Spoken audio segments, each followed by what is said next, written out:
What's the easiest choice you can make? Window instead of middle seat? Picking a vendor who sends a great gift basket? Outsourcing business tasks you hate? What about selling with Shopify?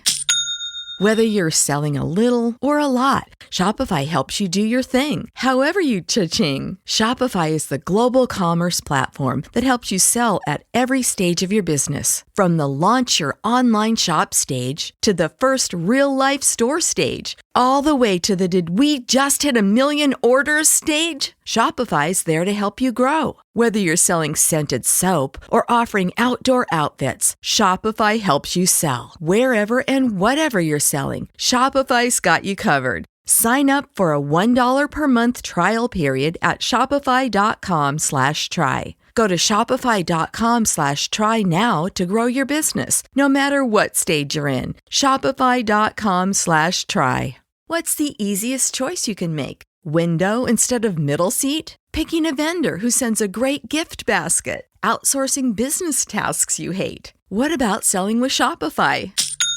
Whether you're selling a little or a lot, Shopify helps you do your thing, however you cha-ching. Shopify is the global commerce platform that helps you sell at every stage of your business. From the launch your online shop stage to the first real-life store stage, all the way to the did we just hit a million orders stage. Shopify's there to help you grow. Whether you're selling scented soap or offering outdoor outfits, Shopify helps you sell. Wherever and whatever you're selling, Shopify's got you covered. Sign up for a $1 per month trial period at shopify.com/try. Go to shopify.com/try now to grow your business, no matter what stage you're in. Shopify.com/try.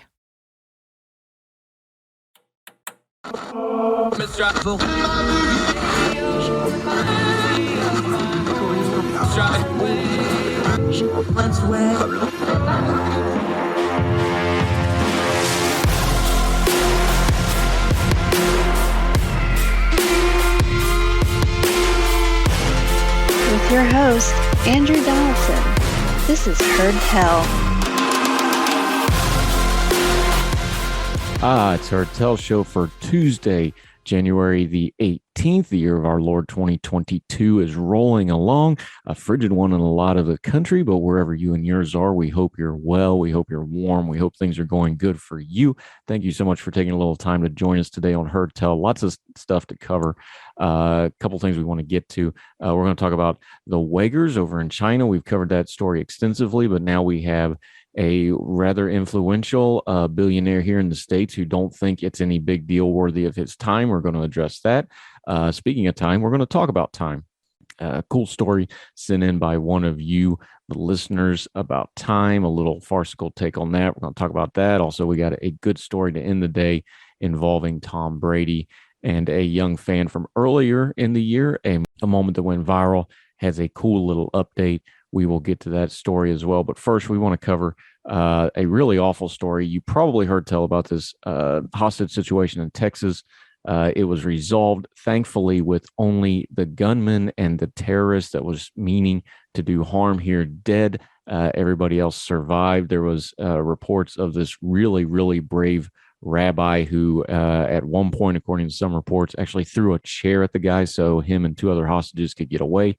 The FBI's elite hostage rescue team went in and killed him. Good.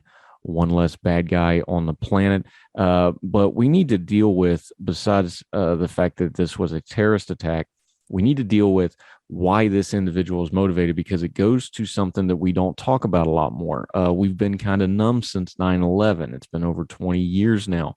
We've gotten numb to the fact that there are terrorists that want to do really bad harm to us.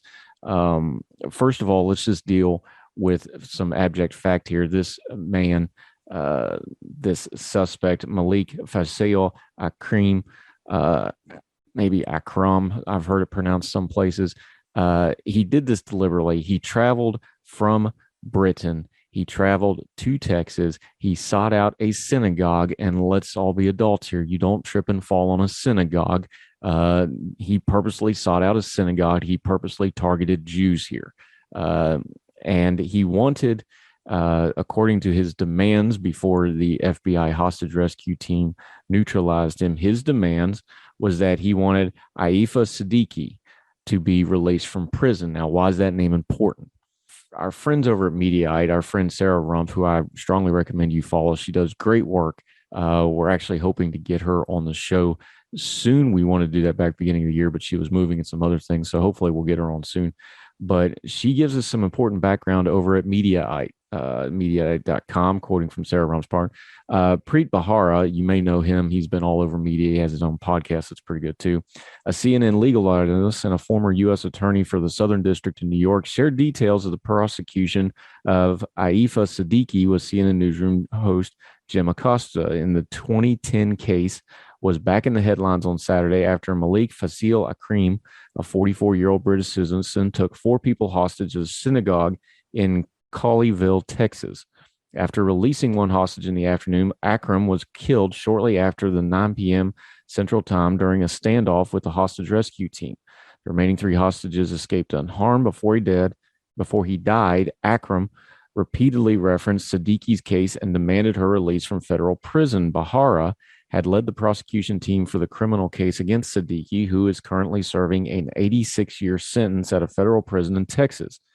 Siddiqui has become, quote, an icon among Islamic terrorists, Acosta said, before turning to Bharara to share his recollections on the case. Siddiqui had been in prison for over 12 years, Bharara said. He described her as, quote, a highly educated, extremely smart person who became a neuroscientist, educated at MIT, got her PhD at Brandeis University, and who had been radicalized after 9/11. Authorities started looking for her in the mid-2000s, he said, suspecting her of having developed terrorist ties, and found her in Afghanistan, as Bharara described.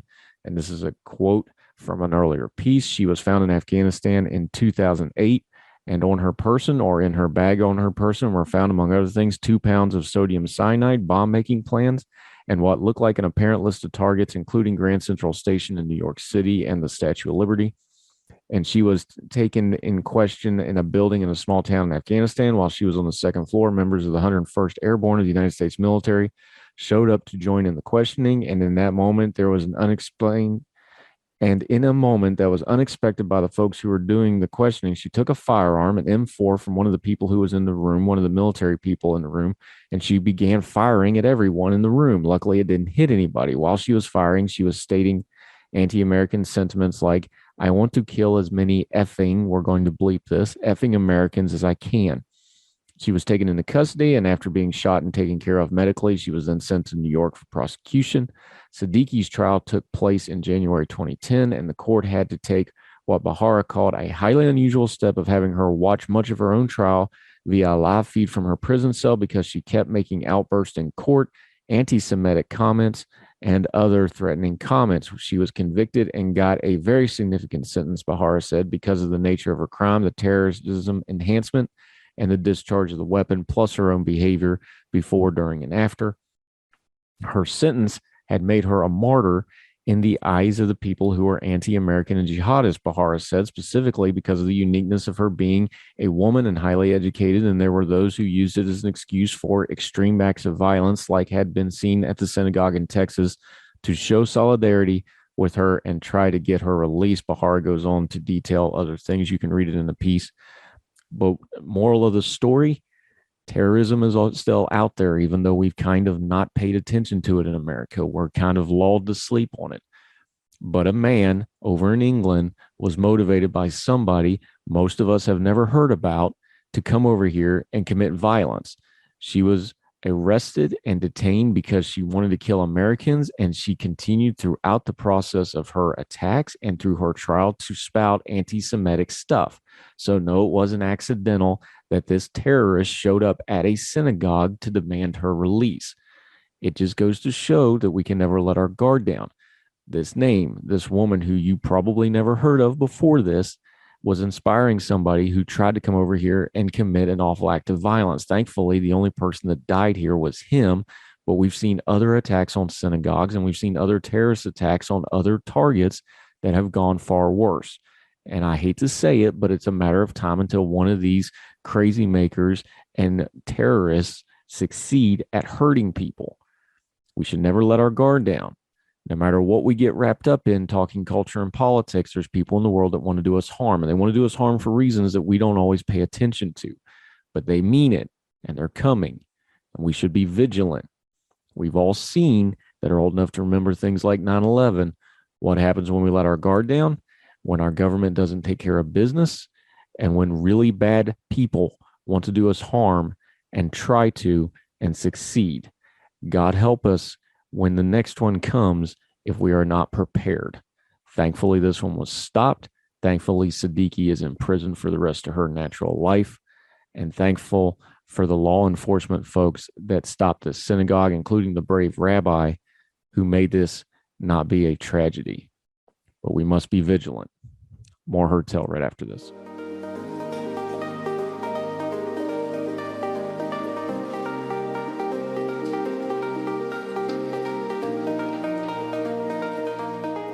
Welcome back to Heard Tell. You know, we've covered issues involving China, and we've talked about the Uyghur people, the Muslim minority that is being oppressed, brutally oppressed in communist-controlled China. We've covered it quite a bit on this show. We keep mentioning it because it's one of the great human rights violations in the world going on right now. The Communist Chinese Party does not want us to talk about it, which is why we are going to, because those of us that have freedom of speech and platforms to do shows should speak out when we find evil wherever we find it. We find it there, and whether they like it or not, we're going to talk about it.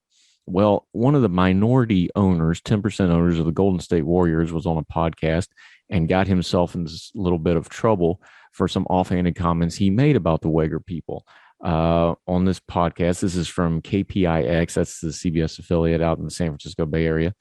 Quote, the Golden State Warriors issued a statement Monday distancing themselves from the controversial comments made by minority owner Kameth Palihapitiya concerning the ongoing struggle of the Muslim Uyghurs in China. On his podcast, Palihapitiya, a venture capitalist who owns 10% of the Warriors, commented on a bill President Joe Biden signed in December that bans imports from the Xinjiang region of China unless there is proof they were not made by forced labor. China has been accused of detaining more than 1 million Turkic Muslim Uyghurs in the region as part of a campaign to wipe out their traditional culture, language, and beliefs. Let's be honest, nobody cares. This is a direct quote now from Palihapitiya. Let's be honest, nobody cares about what's happening to the Uyghurs, Palihapitiya said in a conversation with co-host Jason Calacanis. You bring it up because you really care, and I think that's nice that you care. The rest of us don't care. I'm telling you a hard, ugly truth. Of all the things I care about, it is below my line, end quote.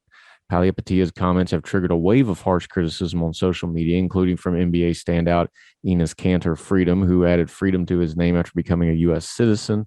Last year, Kanter Freedom has been critical of the human rights policy of governments in his native Turkey for years. Turkey's actually trying to get him handled in all sorts of very real and very unsafe ways for him, but that's another story for another day. Quote, when the NBA says we stand for justice, don't forget there are those who sell their souls for money in businesses like Kameth, the owner of the Warriors who made these comments, that's his Twitter handle, who says nobody cares about what's happening to the Uyghurs. When genocide happens, it is people like this that let it happen. He tweeted on Monday, the Warriors issued a statement that read, quote, as a limited investor who has no day-to-day operating functions with the Warriors, Mr. Palihapitiya does not speak on behalf of our franchise, and his views certainly does not reflect those of our organization. Now, Palihapitiya also issued a statement saying that these matters should be more nuanced, and he should have said more. There was a lot of wordy word, and frankly, I was not impressed with his statement because he also made equivalences to the United States and some of our issues with communist-controlled China. There is no equivalence comparing the two. We have our flaws, we have our issues, but we don't have 1 million Uyghurs in concentration camps trying to stamp out their culture, language, and identities because it doesn't fit in with the CCP's view that everybody should be under their foot. We're not going to stop talking about these issues. The fact that a billionaire who also has foundations and has things on his social media about trying to do good in the world can't seem to be bothered with it speaks very poorly of him. Hopefully he changes his mind and decides to maybe speak out, but I doubt he will because among other reasons, we all understand, let's be adults here, China means money. China means influence. China is important if you're on the global stage because that's a huge market for folks. And we already saw the NBA earlier last year is going to be want to speak out against it because it would be hard on their business. We don't have those business ties, and even if we did, we would say it anyway. What China is doing to the Uyghur people is wrong. It is a human rights violation. It is a crime against humanity, and people ought to say so. And their economic might should not buy silence from anybody, whether it's a billionaire investor in a basketball team or little old me or little old you on our social media. We're not going to be silent. What they're doing to the Uyghur Muslim population is wrong, and it should stop, and it should end immediately. And we're not going to broad brush it. We're not going to soft pedal it. We're not going to be patted on the head and told it's not happening when it clearly is. The Communist Chinese Party is a wicked evil. It's one of the great evils in the world today. They oppress millions and millions of people, including the Uyghurs, including their own people, including their imperialistic reach into other countries now. They want to dominate the world because they think their system of oppression and brutality is the best way to go about things. And those of us with freedom ought to speak out against it. And we will, especially here on Heard Tell. More Heard Tell right after this.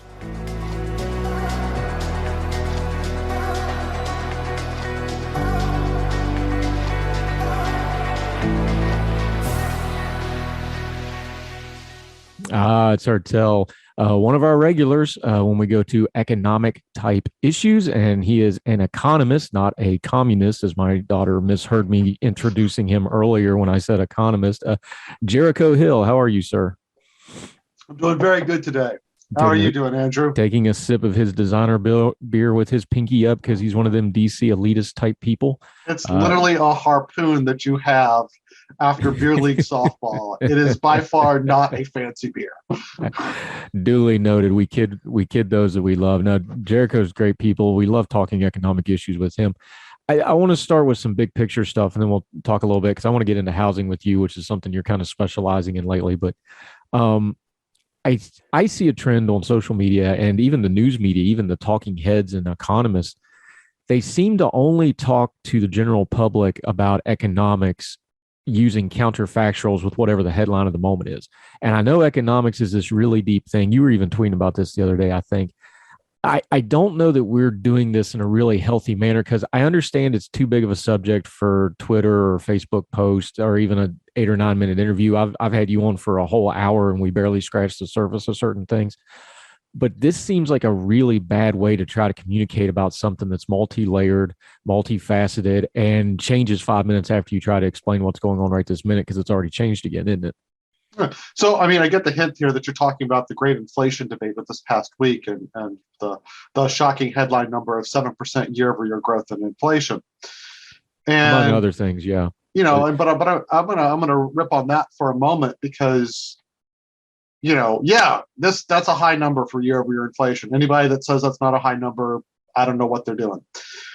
But one of the things that we seem to lack in the conversation is we don't think about what would have happened if we didn't have the fiscal support that we put into place in 2020 and 2021. You know, for instance, you might think of it as a choice between do we have higher than normal inflation or do we have higher than normal unemployment? And what I think we saw was that policymakers remembered the mistakes of the Great Recession, where our policy response was not enough in hindsight, which led to a lot of people being unemployed for a lot longer than they really needed to be. And long-term unemployment is a really bad thing. I mean, not just for the people that are unemployed, it's a bad thing for the economy. It's absolutely awful to be a long-term unemployed person when you want to work. You lose skills, you lose connections, you know. And so this time around with the COVID, what we saw was policymakers say, we're going to, they didn't say this explicitly, maybe they should have been more clear. But they said, we're going to do massive fiscal stimulus this time around so that we're going to be able to get back to, you know, low unemployment super fast. And we are right now under 4% unemployment by the standard unemployment metric that everybody cites, you know, at least among economists. And that's incredible 2 years into a pandemic. But it comes at a cost. And so, like, we don't have a conversation about, like, we chose policy A to avoid outcome B, but that came with a cost. But if we hadn't done enough, we might be still having a conversation where we might be having a conversation right now, Andrew, where unemployment is 9%, 10%, but inflation is 2%. And I would just say the talking heads that are out there would be blaming everything on high unemployment and saying that's bad and just not worrying about the inflation. It seems a little disingenuous as far as I'm concerned to be like, we had a policy choice to make, and this is where we made it. And I wish that we talked about trade-offs because nothing's clean, and I sympathize with folks that are being hit with inflation. As someone who doesn't buy used cars, right? I'm a higher income earner, so I'm very unlikely to be buying a used car compared to lower income workers. I sympathize. I'm like, well, the higher income folks maybe aren't seeing the inflation that some of the lower income folks are seeing, right? And we should be cognizant of that, but maybe we're in a DC bubble where we don't really think about that. Right. He's Jericho Hill, DC bubble dweller, but he talks to us common folk in a way that we can understand, and we appreciate him for it. I want to always remember that I grew up in South Georgia. I got to remember my roots. In South Georgia, which is a land of celebration as of late, but let's not rehash that horrible day.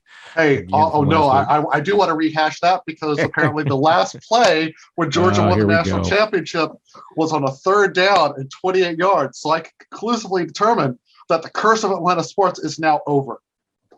And just because he spoke it into existence, of course, it will not. I will remind you that the Atlanta Falcons are still a thing. Nevertheless, we will press on.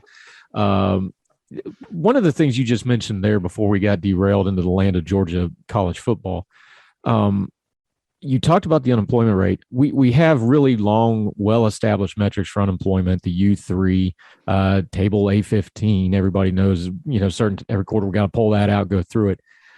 We've already talked about with you, but it bears to mention here, the fact that you have so many people retiring early retirees. You had people drop out of the workforce for COVID because a lot of those part-time or seasonal workers could not do that because of the schools being closed or other situations. Is some of this just we don't have great metrics for what's actually happening in the economy right now because some of this stuff has never happened before, so they're not really sure how to measure it. And that's where you get a discrepancy like low unemployment, but a labor shortage at the same time. Well, actually, I was reading something really interesting about the labor shortage because of immigration has slowed down dramatically during a global pandemic, quite understandably so. Some of the labor, actually a good proportion of that labor shortage is because we don't have migrant labor, so to speak, right? Folks coming into the country to do work. We're actually missing about, if I remember correctly, it was about 2 million folks who would have migrated into the U.S. And turned into part of our labor force. So that could be part of the labor shortage right there. But in general, your point is well taken. And I think that it's something that I try to remind myself. When you have a fast-moving crisis, which clearly this COVID pandemic is, and even 2 years after, in economics, 2 years is a blink of an eye, right? Our ability to look at things is compromised. We don't have a lot of real-time data. Like we go out to the world and we do surveys. Those surveys take time to complete. They take time to come back. They take time to analyze and get the numbers out, right? That's why you often see in the jobs reports, they'll say, we had 200,000 more jobs this year. But by the way, last month we said we had 150,000, but it was actually 250,000, or it was 50,000. Oops, we waited for more data. So if we're not cognizant that our ability to understand what's going on is somewhat compromised in a fast-moving crisis, I think we are kidding ourselves about data reliability. What is a good way to know when we're getting bad information, though, for a lay person? Because our eyes just kind of roll when they start throwing away like the U3 numbers on a graphic. It just doesn't make any sense to us because most people don't know what it is and they don't really care. They just want to know, is it good or is it bad? And we know every economic report that comes out on network news is always unexpectedly, which we've kind of turned into a joke. When can folks know? Because they intuitively know, like something with the unemployment rate and the labor shortage, they intuitively know that doesn't make sense, even if they don't fully understand. They're just like, well, wait, that doesn't make sense. Or they understand when COVID happens and there's supply chain issues, that makes sense to them in a practical way. Is there a good way to get normal information to normal people that don't need, a degree in mathematics and microeconomics to kind of sort through this? Because another part of this is the public may not be reacting to what's actually happening economically because they just don't have the right information. So I think again, another good point from Andrew. Now, what I would say here is there's a joke about economists, right? On the one hand, this is happening, but on the other, something else, right? I think if you're listening to econ reporters and economists, and they're not in a time of crisis, hedging and saying, yes, we're seeing this, but this could also be the case because we are in a time of much uncertainty. Maybe that's a quality signal, right? I would much rather hear from economists and reporters who say, well, this is what we're seeing, but there are these other things that are out there that we don't know about yet. And I'd have a lot more confidence hearing something like that, well, at least what's being reported to me is being reported in good faith and is as accurate as they can make it, right? So like with the inflation, unemployment earlier, I tried to say, look, there was a trade-off. I don't know where the median American, lies on that trade-off with it exists. I just think we should have communicated that a bit better to folks, and be cognizant of that when we're thinking about what could be happening. I know commentators like me who just do the political side of it. Not to pick on them, but they're in the chair. That's how it works. President Biden and the Democratic leadership, what would you rate their messaging on the economy right now? A, B, C, D, F. Everybody's talking about their messaging is inconsistent and not great, but you as the economist, how's it been coming off to you? Solid C. Solid C. Do explain, sir. So I feel like this is one of those issues where like they should be taking a victory lap in the sense that, unemployment got down really low, really fast. And some of that is people leaving the labor force, permanently, retirees, as you mentioned earlier, retirees and whatnot. But generally speaking, I don't think when this crisis started that the median economic forecast had unemployment getting back down to 4% the way we measure it this early on. And I think that is deserving of a victory lap for the administration. But they also seem to sort of argue the technical correct and not sort of what feels right to people, and not think about the fact that there are distributional differences in what's going on. I think, the folks that, might have been, pushing, yes, inflation is transitory. And I still, myself personally, do believe inflation is transitory. But the rhetoric of inflation is transitory means, don't worry about it. It's not really going to be a thing in a year or two. But again, we go back to that family who's making $35,000 a year, who still has to go to work, right, in person because their job doesn't offer telework like some of those fancy pants people in DC.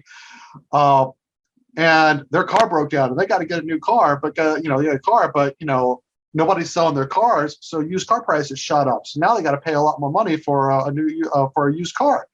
That's a real issue, and I think that maybe some more humility and some more getting outside the DC bubble might have been a good strategy for the Biden administration. So that's why I rate them a C. Like, honestly, we've continued some policies under the Trump administration to come out of the COVID pandemic in a reasonably healthy for the economy manner. We still have supply chain issues that we hope that will resolve themselves, and I'm confident they will as we deal with the global pandemic sort of unwinds. I'm hoping that Omicron is the last gasp until this COVID becomes like flu 2.0.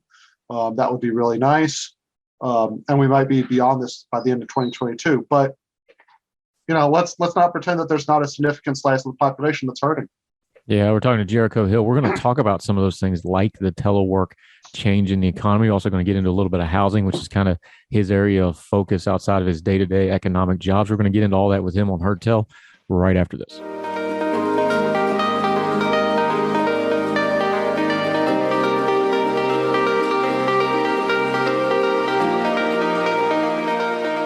It's our Tell Show talking to our buddy Jericho Hill. He's an economist.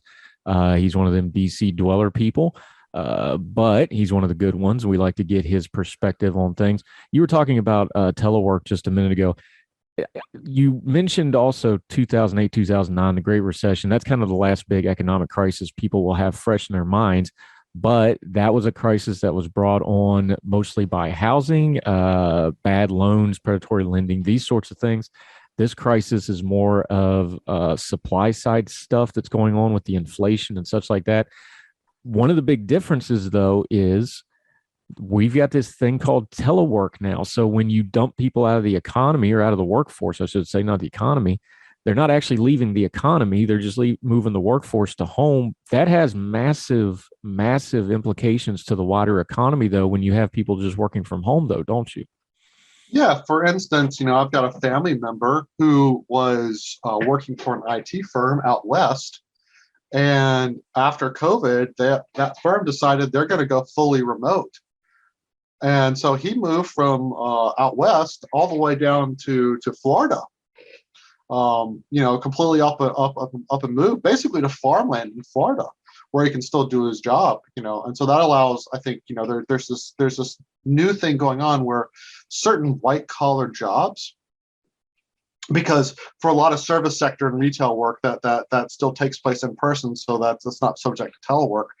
But for some white collar jobs, a significant swath, I think we're looking at the ability of those white collar workers to sort of change where they live, and still work for a company. So it might be that companies decide, we're cool with you if you want to live within the country, but you can't work for a US firm and work in Japan maybe, or we want you to stay working in the city. Our headquarters is in Kansas City, but now you don't have to worry about a commute. So if you want to live 50 miles away from Kansas City and live out in the country, go for it. Like, that's not a problem.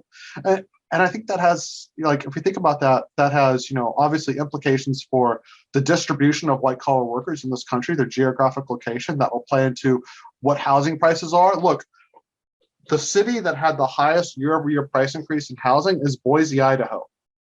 That was not Idahoans moving to Boise, Idaho. Those were Californians moving to Boise, Idaho, right? Because of remote work.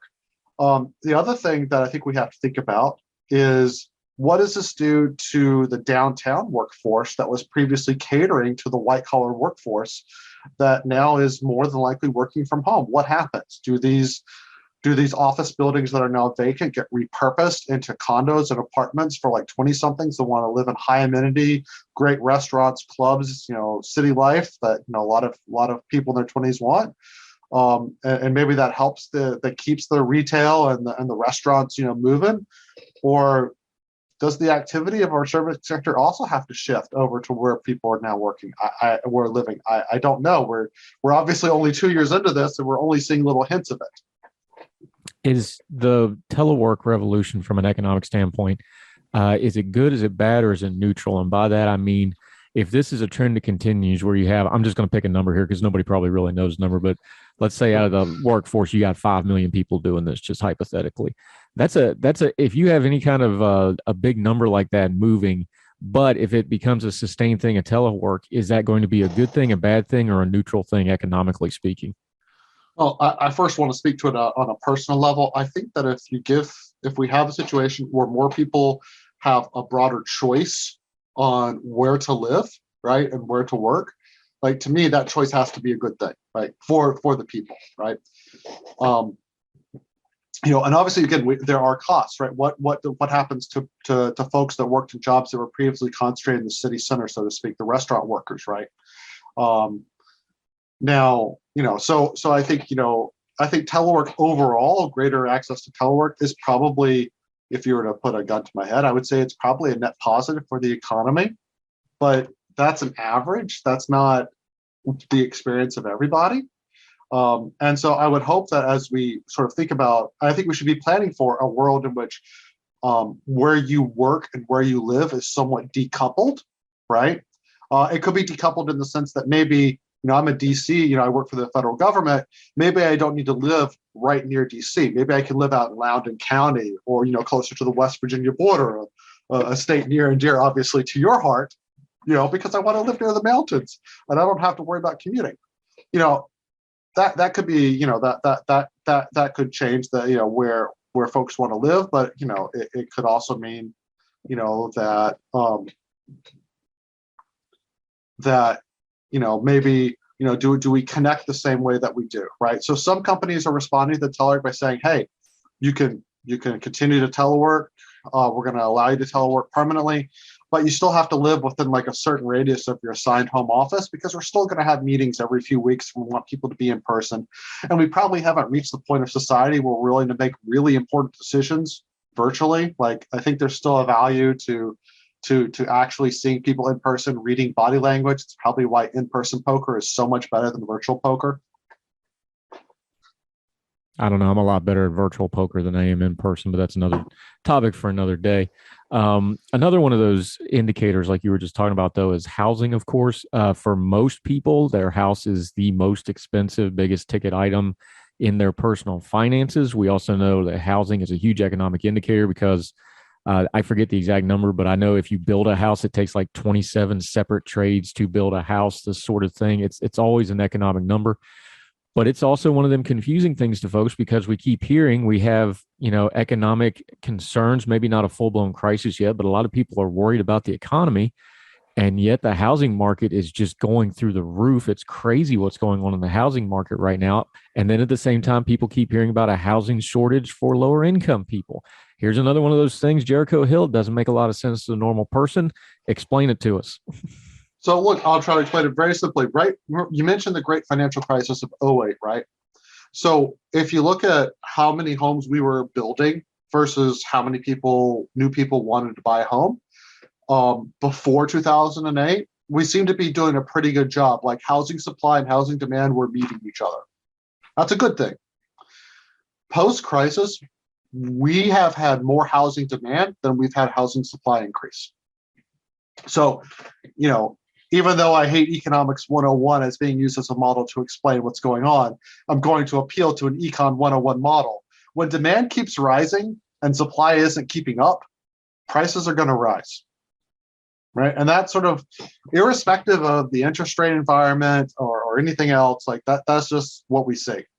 And indeed, estimates of the national housing shortfall is 3 million, 5 million. I mean, pick your number in between that. But that's only been growing since 2008. So that might help explain why we have a housing shortage. Like, it's just we've stopped building. And some reasons because of that is one that a lot of folks might say is our zoning laws don't allow us to build the kind of housing that we really need to build. So what I mean by that is a lot of cities, not every city, but a lot of cities have zoning that basically says you can only build a single family house with this size of a lot, right? And that's all you can do. There's a great example. If you look at some pictures of San Fran, you'll basically see there's a ton of single family exclusive zoning. And we wonder why prices in San Fran are astronomically high. They simply can't build the housing they need. They can't build, 2 or 3 houses on the same plot of land that they really need to do because people want to live there. Does the fact that we really don't have an ability to, that's a local issue, right? And the local property owners have an incentive to keep zoning the way that it is. So we may not have the ability to build the types of homes that we really need to. In particular, the type of home that we sort of see as missing is what we call missing middle. Missing middle housing are your duplexes, your triplexes, your row homes, homes with a yard, but still a little bit denser, not a big yard, we don't see those homes being built as much. And that contributes to a lot. And those homes, obviously, by being smaller, are much more affordable. What we do see in a lot of cities are what we call ramblers, 1-story homes being bulldozed to build a McMansion, because that's what the zoning allows them to do. And that property owners are responding saying, oh, I can't build a duplex on my property, so I guess in order to maximize its value, I've got to build a mansion. Do we want that? I certainly don't, but. Yeah, and that gets into regulatory reform that is a whole nother topic for another day, which we will definitely get into with you.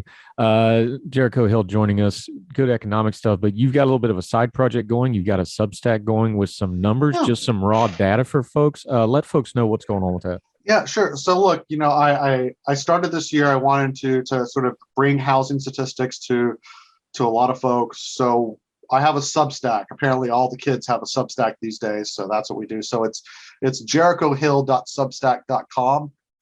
And basically what I do with the Substack is I just pull data and statistics from press releases and reports issued by the government, by private sector firms like Zillow or Redfin or CoreLogic. These are all housing related firms. And then I have one section on that just gives you what the facts are. And then I go into, here's some research that just got sort of put out there in the last month that might be interesting. So like, for instance, like I highlight a report from Redfin, what they're looking at, Redfin's looking at new listings, and they're saying that the data that they're seeing says that sellers might be more motivated. So we might see an uptick in housing supply being offered, so homes on the market, which would sort of start to sort of tamper down the sort of crazy house price rises that we've been seeing. But to go back to a point, like the other reason why we're seeing house prices rise so much, the millennial generation, which we have to remind ourselves are not 20-year-olds, these are like mid 30-year-olds, are millennials. They're entering their prime home buying years, and there's a lot more of them entering than there are boomers that are going to be, going into, assisted living facilities or dying off. And so that sort of extra demand is just going to keep housing costs sort of, it's a floor on housing costs. So it's hard to see housing getting cheaper. It's hard to see a housing price debacle collapse happening in the very near future. And on that happy note of death and getting put into a home, we thank Jericho Hill for his time. But that's just the reality of some of this stuff. You have generational change. You're going to have generational economic change to come along with it. We're all going to be there at some point, my friend. Tell some of us quicker than others, apparently. But we appreciate that. I love stuff like that product, though, because one thing we do this at Ordinary Times also, where Jericho writes with us frequently. Hint, hint, hint. We're waiting. We like having Jericho's writing, but that's something we do at Ordinary Times also. We love giving you just the raw data. It's something you really need to start doing in your information rotation. Read those Supreme Court documents, read those housing numbers, read that stuff for yourself. Don't just take a talking head's word for it, right? Jericho Hill, appreciate everybody letting folks know where your social media is, because you're a fun Twitter follow, my friend. Yeah, so look, I'm on Twitter as Motoconomist. That's MOTOCONI. MIST, hopefully I spelled it right, but Motoconomist. And also got a Substack, the Jericho Hill, JERICHOHILL, a great Stephen King reference. I hope you get it, on Substack.com. And obviously I write on Ordinary Times as Motoconomist, and I should have a piece out before the end of the week. So as always, I appreciate Andrew having me around. I'm glad that he's feeling better. I look forward to more of these conversations in the future. Jericho Hill, thank you for your time today, my friend. Thank you for having me on. Yeah, you'll be a regular. Don't worry about it. Thank you, sir. Bye-bye.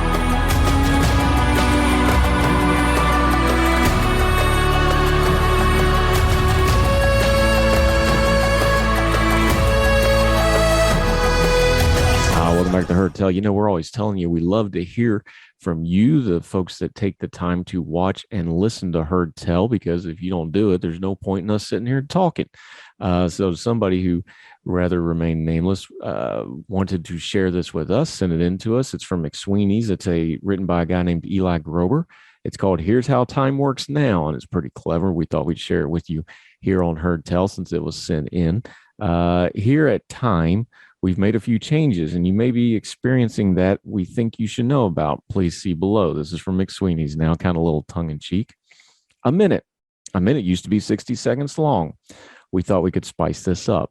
A minute can now be either 1 hour or it can take 3.5 seconds. We hope you enjoy this new feature, which brings us to a day. You may remember that a day used to take place over the course of 24 hours. Well, we felt this was too much.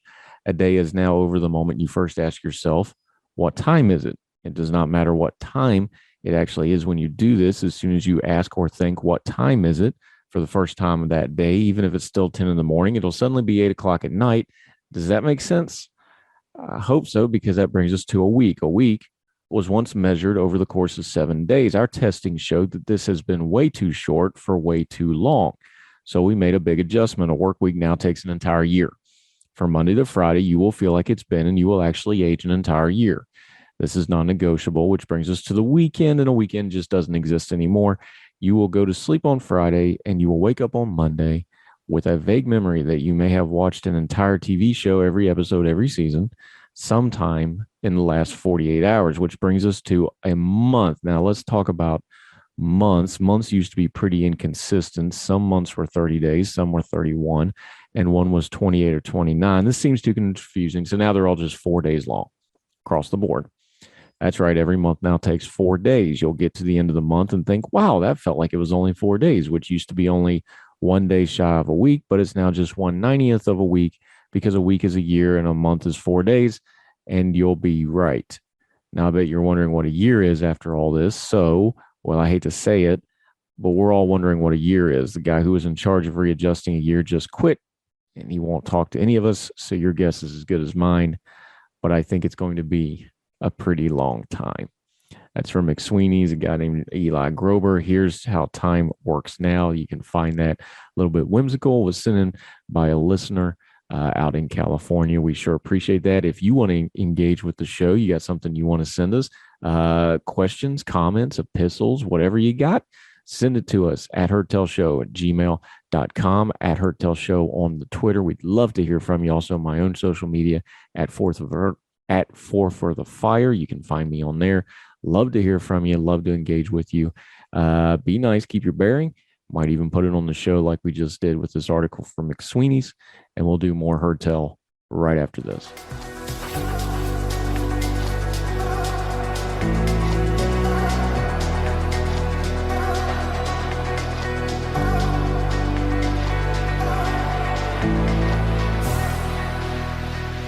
Welcome back to Heard Tell. I'm Andrew Donaldson.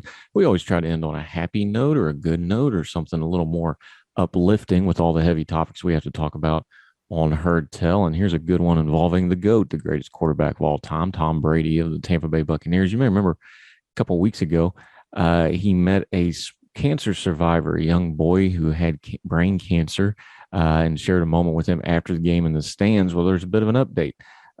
Tom Brady reached out to him just ahead of his wild card matchup with the Eagles this past weekend, which Tampa Bay ended up winning. Buccaneers quarterback Tom Brady, this is from SportsIllustrated.com, by the way. Tom Brady gave a special gift to a special fan via a video message. The two had some history together after they were connected through tragedy. Quote, "You have inspired so many people, including myself and millions of others," Brady said. The NFL and the Bucs look forward to sending deserving fans to the Super Bowl each year, and fans that have incredible stories like the one you've had. I worked with both the Bucs and the NFL to get you and your family Super Bowl tickets this year in LA. We certainly hope to be there, but you know that you're going to be there. Noah Reeb, the 10-year-old who survived brain cancer, is a massive Tom Brady fan. And when he was first diagnosed with the disease, his parents were able to reach the Tampa Bay quarterback to set up an initial gift. Brady had recorded a message for Reeb showing his support and wishing him all the best. Later in the year, he was determined to be cancer-free, and Reeb was able to attend a Buccaneers game and held a sign that read, "Tom Brady helped me beat brain cancer," and the two were seen embracing towards the end of a blowout win over the Bears in October. That's the viral moment that a lot of us watched. I remember seeing that in the game. He went over and shared a moment with the boy. It was a cool thing. Reeb stamped his ticket to the Super Bowl in Los Angeles, where he'll surely hope to see Brady and company. But for that to happen, Tom's got some work to do yet. They did beat the Eagles in their first round. We'll see what they can do against the Los Angeles Rams next weekend. But we do know that this young man, this brave young man that has now beaten brain cancer, will be there. Good for Tom Brady and the NFL and the Tampa Bay Buccaneers for making that happen for him and his family. A little lighthearted note to end the day with, because that'll do it for Heard Tell for us today. However you're watching or listening, we sure appreciate it. Make sure you continue to subscribe. If you subscribe on YouTube, you can also still subscribe on the podcast platforms. Have us multiple different ways to listen. We sure appreciate it. However you're taking in Heard Tell, if you really want to do us a favor, take an extra minute, take an extra click. That's all it costs. To share us on your social media. We sure appreciate it. It's a big deal for us. Word of mouth is the number one driver of growth for this program, and we've had week over week growth because of you and you sharing us and you taking the time to not only watch and listen, but to let people know our little program is worth checking out. And we sure appreciate that. We have more things coming up for you. We are constantly working on more guests. Just this week, we've already had folks from Elections Daily. We had Jericho Hill, our friend from Ordinary Times. Today, our continuing partnership with Young Voices. more of those folks on there. And we're expanding our reach. We're reaching out constantly. We want people from across the spectrum, politically and culturally. We want people from all kinds of different point of views. We want them all on here. We're going to listen to them. We're going to talk to them. We're going to hear out their point of views, and we're going to discuss it. This is the non-caterwauling show, and that means listening to all kinds of different people, because that's how we all grow and learn together. So wherever you and yours are, we hope you're well. We hope you're well fed. And until we see you again tomorrow on Heard Tell, y'all take care. All the music on Heard Tell is provided under a Creative Content license from monstercat.com. Somos la máquina.